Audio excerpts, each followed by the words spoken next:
À Dakar, Obama plaide pour la cause des homosexuels en Afrique. Barack Obama, entamant à Dakar un périple dans une Afrique suspendue au bulletin de santé de Nelson Mandela, s'est félicité jeudi des progrès réalisés sur la voie de la démocratie, tout en invitant ses hôtes à faire preuve de tolérance envers les homosexuels. Je considère que l'époque actuelle est pleine de promesses pour ce continent, a déclaré le président américain, dont c'est le second déplacement officiel sur le continent de ses aïeux, paternels kenyans, après une brève étape au Ghana en 2009.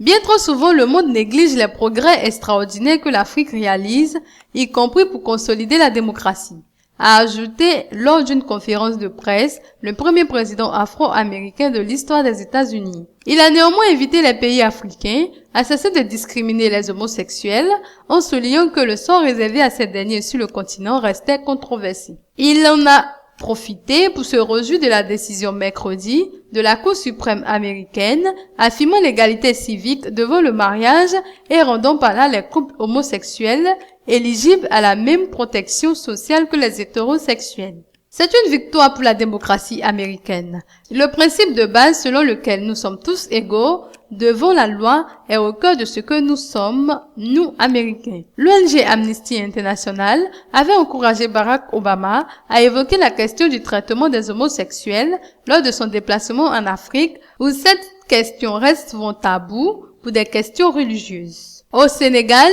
pays d'un islam tolérant, l'homosexualité est toujours un crime, comme c'est le cas dans 37 autres nations du continent, d'après Amnesty International. Le visiteur a, tout en se disant respectueux de la diversité des cultures et des religions, préconisé des mesures pour instituer une égalité entre homosexuels et hétérosexuels. Traitement égal. Quand on aborde la question de la manière dont l'État, la loi traite les citoyens, je crois que chacun devrait bénéficier d'un traitement égal, a-t-il dit en comparant la situation des homosexuels en Afrique à la lutte pour les droits civiques aux États-Unis. Son hôte sénégalais, le président Macky Sall, démocratiquement élu en 2012, a fait valoir que les homosexuels n'étaient pas persécutés dans son pays, la plus ancienne démocratie d'Afrique de l'Ouest. Nous ne sommes pas homophobes.